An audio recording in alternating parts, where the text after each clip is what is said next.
Abatuuze b'ekirole ekiri mu town council y'e Masulita bali ku muyigo gw'abavubuka babiri abagambibwa okukakkana ku muyizi w'essomero ne bamuggalira mu kayumba ne bamusobyako. Nange nvumirira ne sekuvumirira ebikolwa ebirimu ebikolwa ebisingira ddala waneno waliwo ekkobaane mu bavubuka abayaga abajja ne beetaba mu kitundu kino essaawa z'olweggulu.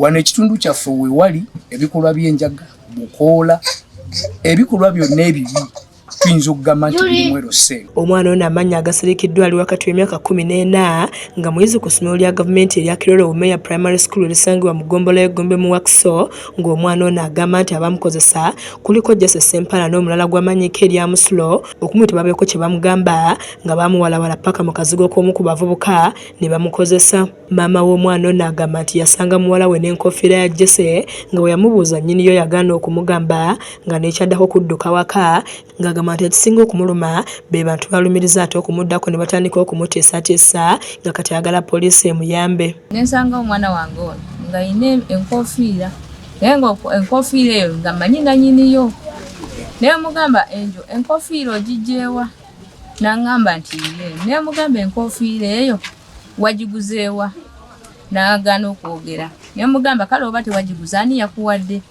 n'agaana okwogera n'adduka n'enkofiira n'agenda namulinda paka kiro 6 saddamu kumulaba. Ye taata w'omwana ono Ssebuliba awanjagidde ebitongole by'abaana okuva bwe badduukirire kuba abantu be balumiriza poliisi tennabakwata nga bali ku kyalo bayinaayina.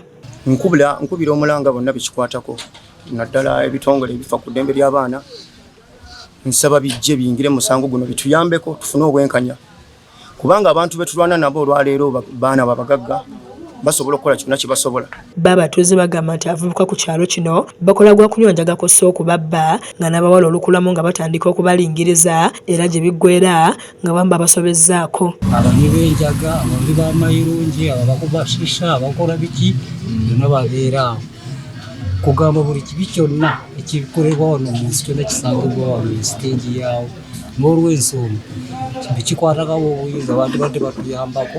Ssentebe w'ekyalo kino David Mukasa agamba nti ensonga zino ye zaamulemerako okusalawo kuzisindika ku poliisi ng'onasibye abazadde okufaayo ennyo eri abaana baabwe naddala ab'obuwala. Naye nga nkubiriza abazadde tweyongere olumula luno lugenda kuggwako oba tulutwaliriza tweyongere okukuuma abaana naddala abaana abawala twongere obbakuuma tetulagajjalira abaana tusobole okuba nga tumalako bulungi n'oluwummula luno. Akulira ekitongole kya Make Child Smile Alex Sembatya agamba nti ebiseera ebisinga abaana bangi batuusibwako obuzibu kyokka poliisi ne yeesulirayo gwa naggamba ng'asuubiza nti wakukwatagana ne poliisi okulaba ng'omwana afuna obwenkanya. Kye twandyagadde ennyo ffe twagala nnyo abantu bano bakwatibwe babeere answerable ku kikolwa kye baakoze eri omwana.